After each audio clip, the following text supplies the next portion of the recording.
ഇനി നമുക്ക് വളരെ ചെറിയ മീൻ വെച്ച് കൊഴുത്ത ചാറോട് കൂടിയ ഒരു അടിപൊളി ഫിഷ് കറിയാണ് ഇന്നത്തെ റെസിപ്പി. ചോറിനും കപ്പയ്ക്കുമൊക്കെ വളരെ സൂപ്പർ കോമ്പിനേഷനാണ്. എല്ലാവരും ഒന്ന് തയ്യാറാക്കി നോക്കൂ.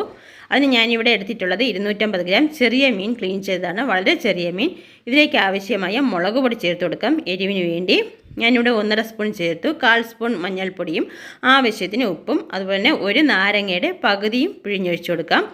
അതിനുശേഷം നമുക്കിതെല്ലാം കൂടെ ഒന്ന് കൈ വെച്ച് തിരുമ്മി യോജിപ്പിക്കണം. ഒരു 10 മിനിറ്റ് ഇത് റെസ്റ്റ് ചെയ്യാൻ വയ്ക്കണം. എന്നാലേ ഇതിൽ മുളക് പൊടിയും ഉപ്പും ഒക്കെ പിടിച്ചിട്ടുള്ളൂ നമ്മുടെ മീനിൽ. അപ്പോൾ അത് റെസ്റ്റ് ചെയ്യുന്ന സമയം കൊണ്ട് നമുക്ക് ബാക്കിയുള്ള ഇൻഗ്രീഡിയൻസ് ഒക്കെ കട്ട് ചെയ്തെടുക്കാം. ഇവിടെ റെസ്റ്റ് ചെയ്യാൻ വേണ്ടി ഞാനിവിടെ മാറ്റി വെച്ചു. ഇനി ഞാനിത് തയ്യാറാക്കാൻ വേണ്ടി ഒരു മൺചട്ടിയാണ് എടുത്തിട്ടുള്ളത്. മീൻ കറി തയ്യാറാക്കാൻ എപ്പോഴും മൺചട്ടിയാണ് വളരെ നല്ലത്. അപ്പം മൺചട്ടി ഞാനിവിടെ അടുപ്പത്ത് വെച്ചു. ചട്ടി ചൂടാകുമ്പോഴേക്കും 1 സ്പൂൺ കോക്കനട്ട് ഓയിൽ ഒഴിച്ചു കൊടുത്തു. ഇനി ഇതിലേക്ക് ഒരു അല്പം ഉലുവ ഇട്ട് കൊടുക്കാം. ഉലുവ മൂത്ത് വരുമ്പോഴേക്കും ഒരു സവാള ഞാൻ നെടുകെ സ്ലൈസ് ചെയ്ത് വെച്ചിരുന്നു, അതിട്ട് കൊടുക്കാം. അപ്പോൾ നമ്മൾ ഈ സവാള അങ്ങനെ ബ്രൗൺ നിറം ആകുന്നവരെ വഴറ്റിയോ ഒന്നും വേണ്ട. ഒന്ന് ഇളക്കി കൊടുത്ത് ഉടൻ തന്നെ നമുക്ക് അടുത്ത ഇൻഗ്രീഡിയൻസ് ഇടാം. ഇഞ്ചിയും വെളുത്തുള്ളിയും ഞാനിവിടെ പേസ്റ്റാക്കി വെച്ചിരുന്നു, അതുകൂടെ ചേർത്ത് കൊടുത്തു. ഇനി ഞാനിവിടെ ഒരു വലിയ തക്കാളി കട്ട് ചെയ്ത് വെച്ചിട്ടുണ്ട്. അപ്പോൾ നമ്മൾ തക്കാളിയും കൂടി ഇതിലേക്ക് ഇട്ട് കൊടുക്കാം. തക്കാളി ഇട്ടതിന് ശേഷം ഒരു എരിവിന് വേണ്ടി ഒരു 4 പച്ചമുളകാണ് ഞാൻ എടുത്തിട്ടുള്ളത്. അപ്പോൾ നിങ്ങൾക്ക് എരിവിനനുസരിച്ച് കൂട്ടുകയോ കുറയ്ക്കുകയോ ചെയ്യാം. ഞാനൊരു 4 പച്ചമുളക് കീറിയതും കൂടെ ചേർത്ത് കൊടുത്ത് അതിനുശേഷം നമുക്ക് ആവശ്യത്തിന് ഉപ്പ് ചേർത്ത് കൊടുക്കാം. ഉപ്പ് കൂടെ ചേർത്ത് നല്ലോണം ഒന്ന് ഇളക്കി യോജിപ്പിച്ച് നമ്മുടെ തക്കാളിയൊക്കെ നല്ല വെന്തുടഞ്ഞിടണം, പേസ്റ്റ് പോലെ വരണം. എന്നാലേ നമ്മുടെ മീൻ കറിക്ക് നല്ല ടേസ്റ്റ് കിട്ടുള്ളൂ. പിന്നെ ഇവിടെ തക്കാളിയും സവാളയും എല്ലാം നല്ലോണം വെന്തുടഞ്ഞ് കിട്ടിയിട്ടുണ്ട്. ഈ സമയം നമുക്ക് തീ ഒന്ന് ലോ ആക്കി വെക്കാം. അതിനുശേഷം നമുക്കിതിലേക്ക് മസാലകൾ ചേർത്ത് കൊടുക്കണം. എരിവിന് വേണ്ടി 1.5 സ്പൂൺ മുളക് പൊടിയും 1/4 സ്പൂൺ മഞ്ഞൾപ്പൊടിയും ചേർത്ത് നമുക്കിത് പൊടിയുടെ പച്ചമണം മാറുന്നതുവരെ ഒന്ന് വഴറ്റി കൊടുക്കാം. മൺചട്ടി ആയതുകൊണ്ട് നല്ല ചൂട് വേണം. അപ്പോൾ അതനുസരിച്ച് നമ്മൾ എപ്പോഴും ഇളക്കി കൊടുക്കണം, അല്ലെങ്കിൽ പൊടികൾ കരിഞ്ഞു പോകും.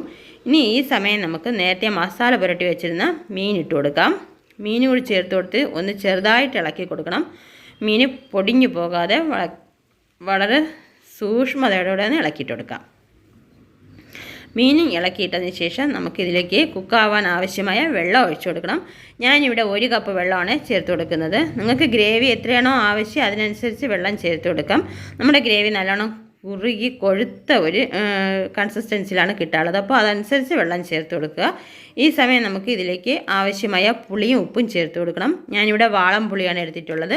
അപ്പം വാളംപുളി പിഴിഞ്ഞെടുത്തിട്ടുണ്ട്, അത് നമുക്ക് കുറച്ച് ചേർത്ത് കൊടുക്കാം. തിളച്ചതിന് ശേഷം പുളി കുറവാണെങ്കിൽ വീണ്ടും ചേർത്ത് കൊടുക്കാവുന്നതാണ്. അപ്പോൾ പുളിയും അതിനാവശ്യമായ ഉപ്പും കൂടെ ചേർത്ത് ഇത് അടച്ചു വെച്ച് നമുക്കൊന്ന് തിളപ്പിച്ചെടുക്കാം.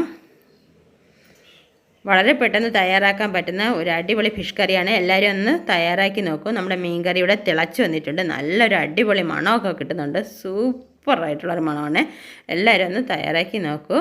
ഈ സമയം നമുക്ക് ഉപ്പും പുളിയും കുറവാണെങ്കിൽ ചെക്ക് ചെയ്തതിന് ശേഷം ചേർത്ത് കൊടുക്കാവുന്നതാണ്. ഒരല്പം ഉലുവ വറുത്ത് പൊടിച്ചത് ഇതിലേക്ക് മുകളിൽ തൂക്കി കൊടുക്കാം. അതിനുശേഷം കറിവേപ്പിലയും കൂടി ഇട്ടതിന് ശേഷം ഒന്ന് ചട്ടി ഇതുപോലെ ഒന്ന് ചുറ്റിച്ചെടുക്കുക. അപ്പോൾ വളരെ ടേസ്റ്റിയായ മീൻ കറി റെഡി ആയിട്ടുണ്ട്. ദേവീസ് പ്ലാനറ്റ് ഇതുവരെ സബ്സ്ക്രൈബ് ചെയ്യാത്ത എല്ലാ കൂട്ടുകാരും ഒന്ന് സബ്സ്ക്രൈബ് ചെയ്യാനും ലൈക്ക് ചെയ്യാനും ഷെയർ ചെയ്യാനും മറക്കരുത്. സബ്സ്ക്രൈബ് ബട്ടൺ ഓൺ ആക്കി വയ്ക്കാനും മറക്കരുത്. Thanks for watching my video. Thank you.